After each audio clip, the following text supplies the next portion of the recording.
Alright, welcome back to another episode of Honored Madman. Sorry about the week delay, I've been looking for a new video editing software. But anyway, today's video is going to be about dragons, and the religions that crop up around them, in, above, and beneath the lands between. But first, some background info. In ancient times, the dragons pretty much reigned supreme everywhere except for the mountaintops, where they had previously reigned supreme, or at least a group of ice dragons did until they were defeated by the fire giants. But the ancient dragons had scales made of gavel stone and commanded red lightning. They also generally had 4 colorful wings, and of course possessed the ability to breathe fire. In some cases, after a dragon had spent an undisclosed amount of time in Liurnia and as a result consumed a decent amount of sorcerers, their dragon fire would change colors to blue and would possess magical properties resulting in magic damage. This was due to sorcerers' notorious fondness and reliance on glintstones, oftentimes wearing them on their heads, replacing their brains or even their hearts with them, which was all in pursuit of their pseudo-immortality.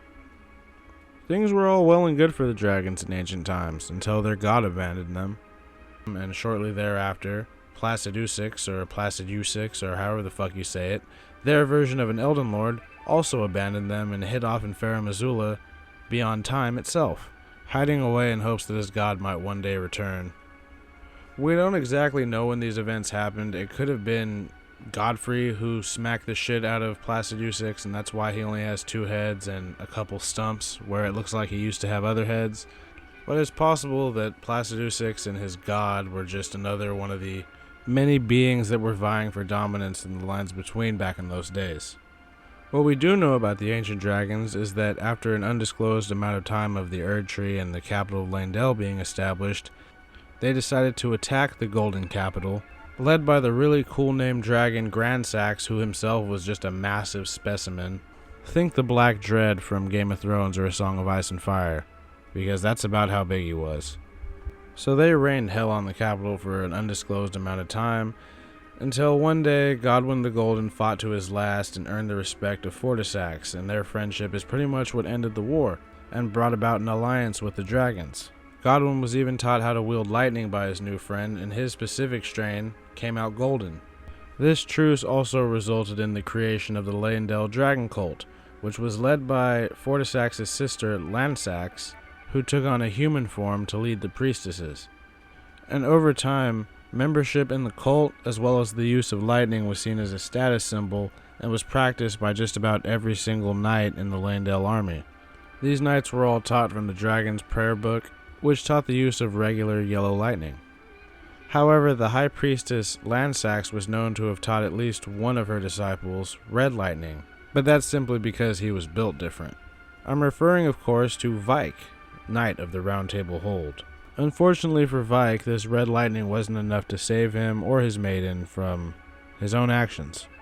But anyway, there is a known red lightning prayer book, and it appears that the beastmen of Farum Azula have hoarded this all to themselves, possibly because they don't trust the power to such humans, and since we know the beastmen are essentially just the servants of the greater will, they don't want to share that knowledge with the people down below because they don't want them to get too powerful. And at the end of the day, it's just a small consolation prize for them, since they drew the short straw of having to be the dragon's bitches. At least as far as I can tell, they appear to just be their servants and tend to them in every way, and were taught red lightning for their troubles. Since I imagine after the truce between the dragons and Leyndell that many of the dragons needed somewhere to go and they didn't want to settle necessarily in Leyndell or Altus or anywhere in the lands between, so they decided to settle up in Farum Azula. The other exception for the red lightning is of course the malformed tree sentinels, who appear to be participants in the cult in some way or form. There were tree sentinels who came to a realization that they needed to become dragons, after which I imagine they made a pilgrimage to Farum Azula and crafted that new Havel-looking armor and learned some red lightning. Since there's only 2 in the game and one of them isn't found at Farum Azula, I'm just assuming that that one went there for that knowledge. He could have just as easily learned from Lansax just as well. But them embarking on a quest to the heavens to gain power just, I don't know, it seemed cooler to me. But one interesting thing that I learned from all this is that after they fought a war and signed a truce, there appears to have been no hard feelings between the people of Leyndell, or at least the nobility, and the ancient dragons themselves. And this was all because of Godwyn and Fortisax, who were such good friends that when the Night of Black Knives rolled around and Godwyn got himself killed, in soul but not in body, Fortisax did everything he could to bring his friend back, or at least give him a good death, but no amount of dragon magic or incantations was going to help. And worse yet, Fortisax got heavily corrupted by Deathblight in the process. However, the strong friendship between the two could also be seen as an important symbol for the alliance between dragons and men, which was something that no other force really wanted to challenge, except for Rykard, but that comes later. But their power was such that the Nox, in one of their many science experiments, attempted to recreate dragons of their own using troll corpses and gravelstone, and probably a bunch of other weird science, alchemy, ingredients, and all that shit. But the end result were these horrifying creatures with a completely, caved-in chest and stomach, capable of using a unique blue lightning that was cold to the touch and causes frostbite. I like to think of Blue Eyes White Dragon's attack from Yu-Gi-Oh! When I use it. But like many things the Nox created, these were also failures and died flightless abominations that struggled to even mimic a portion of a true dragon's strength. So this sent the Nox back to the drawing board until they came up with silver tears and mimic tears and all that nonsense. But anyway, we've seen one religion about worshipping and befriending dragons that came about after a long and deadly war between the two sides. But what about one that's based solely around hunting them and consuming their hearts to gain power? It's sort of like the other side of the same coin. Instead of learning from the dragons and gaining power over lightning, these cultists seek to claim what can't be taught, the primal power of the dragons themselves. Unlike the cult we talked about earlier, this one's origins are sort of shrouded in mystery. The dragon altars at both the chapel and church of the Communion feature carvings depicting a beastman's head, or at least a lion head, which could suggest that these altars and these churches were built before the capital of Leyndell was ever founded, back during the crucible of life where all these outer gods were vying for control of the lands between. And since one of those gods appears to be the sphere of dragons, it would make complete sense for a cult like this to crop up during that time. What better way could there be to get soldiers and men to fight against things like dragons? Well, the promise of a possibility that they can claim some of that power for themselves seems to be a good enough motivation to get soldiers to run out and brave dragon fire. Now, unlike the more advanced dragon incantations taught at the Leyndell dragon cult, the Communion ones were considered extremely primal and were incantations in name only. They even drew their power from a different source, mainly meaning that they scale in arcane as opposed to faith. Where Leyndell's cult was mainly focused on the control and use of lightning, the Dragon Communion mainly involves partially transforming into a dragon and using, for example, a dragon's arm or claw to crush, or its jaws to bite, or its head to breathe any number of different flavors of breath.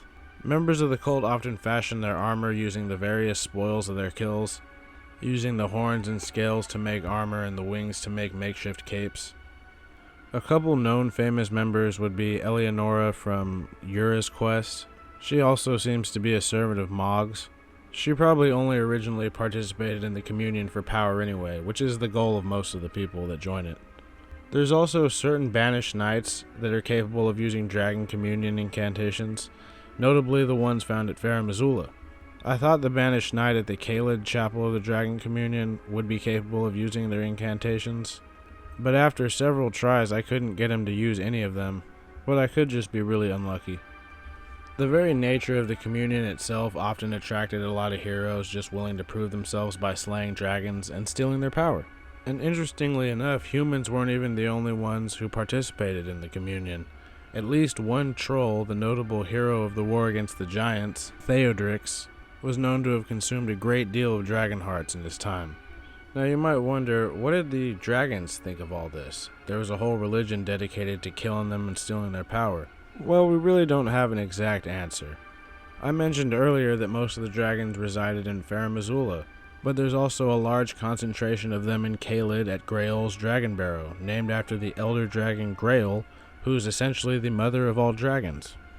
Its close proximity to Gerank's sanctum and his status as chief of the Beastmen seems to indicate that, at least at one point, Grail was being cared for by the Beastmen like the other dragons.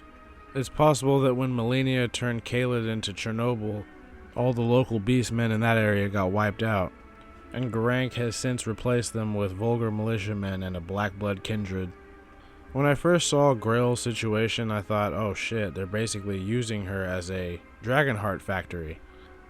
There's even a nearby ghost that talks about being bone dry and needing a heart, demanding that the dragon give one up. Now, I can't really prove or disprove if that's what the Dragon Burrow did end up becoming, is just this heart factory for users of the communion, after Grail's leg got all busted up and subsequently was rotted out. Its offspring also appear to be really small modern dragons that don't have scales of stone, which could have something to do with the fact that Grail's like 90% rotted out. I don't know, I feel bad for that dragon though. I mentioned earlier that all of these members of the communion eventually pay a price for the power that they've stolen, and no one really knows why it happens either. It could be because the dragon hearts are riddled with gravelstone and that doesn't really react well with humans and trolls. It could be some kind of divine curse from the dragons, which I think is highly unlikely.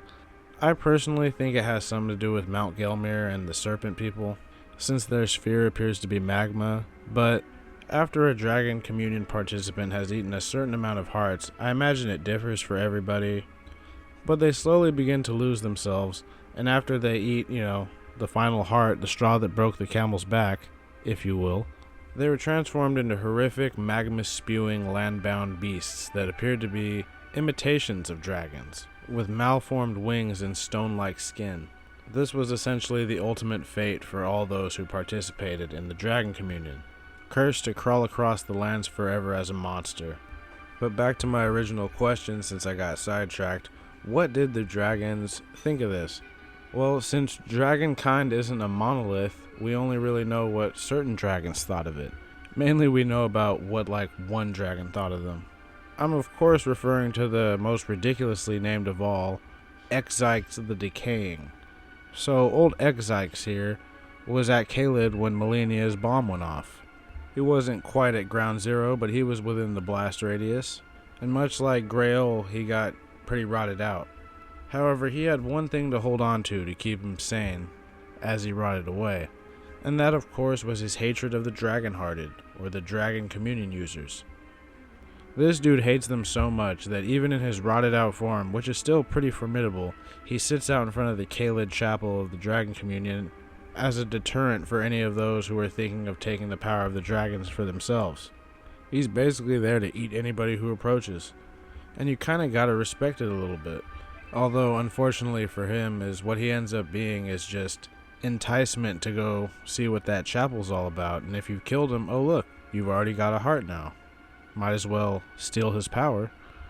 Like I said, pretty messed up, but it is what it is. Although I do wonder about that banished knight inside the chapel. I mean, did he sneak past Exyx, or is he in cahoots with Exyx? It's tough to say, because he's the one I couldn't get to use the Dragon Communion spells, and I haven't seen him specifically use them. I've seen other banished knights do it, namely the ones at Farum Azula, but not that one. But anyway, I feel like I've rambled on long enough about these dragons. I feel like fucking Todd Howard for how many times I've said the word dragon. But I hope through my ramblings you guys found this at least somewhat informative. And if there's anything I've missed, or even got wrong, or just theories of your own, feel free to share them in the comments. You guys know I love that shit. I try to read them all. It's usually pretty easy. I don't get that many. But anyway, if you guys liked the video, please like it. If you disliked it, please dislike it. And if you like hearing my videos or seeing my videos, please consider subscribing, because that would help me out big time. It's funny about how much I used to make fun of people for asking for subs, and I saw Critical once say that, I don't do it either, but statistically it does help. And I guess part of me just took that to heart or something. But anyway, you guys have a good one. I'll see you next time. The next video will definitely be about Black Noir. I've been holding off on that video long enough. Blame my switching through various editing softwares for holding that one up. But without further ado, I'm going to let you guys go. See ya.